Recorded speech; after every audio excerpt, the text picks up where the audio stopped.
How I almost ruined my marriage years ago. I almost lost the love of my life.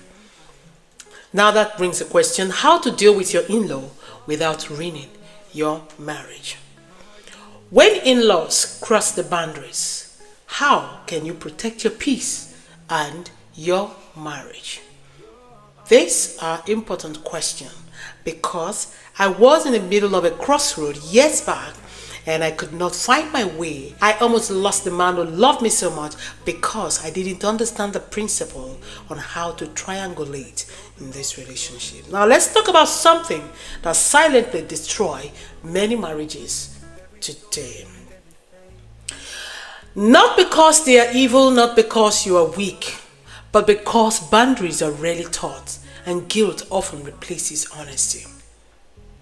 If you have felt disrespected, undermined, pulled between your partner and their family, or blamed for causing tension, you are not imagining things. In-law stress is real. I was a victim, and it's one of the most common sources of emotional strains in marriages and relationships.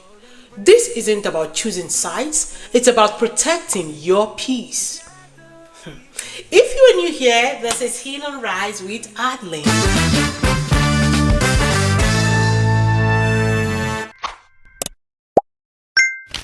A safe place for honest conversation about love, healing, and emotional boundary.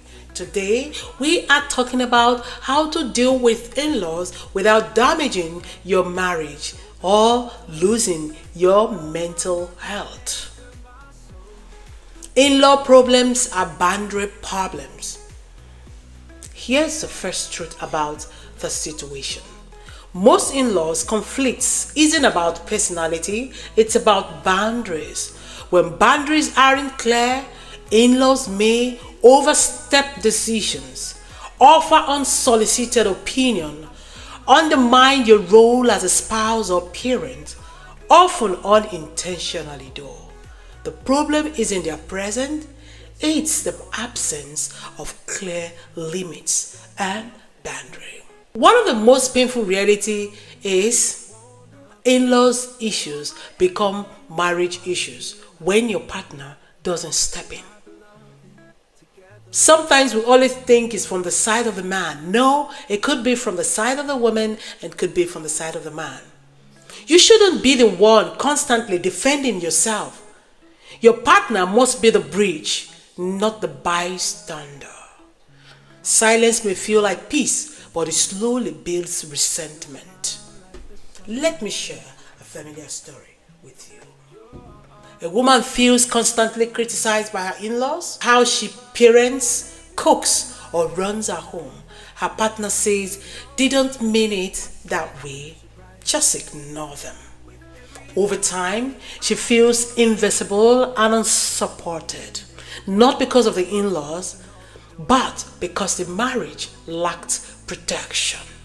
This story is more common than people admit.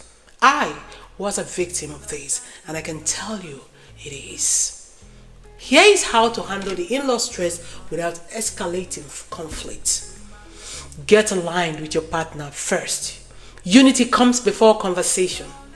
Set calm, clear boundaries. No explaining or over-justifying. Limit access, not respect. Boundaries don't mean disrespect. Protect your emotional space. Distance can be healthy. Now ask yourself, what boundary would bring me peace, not punishment?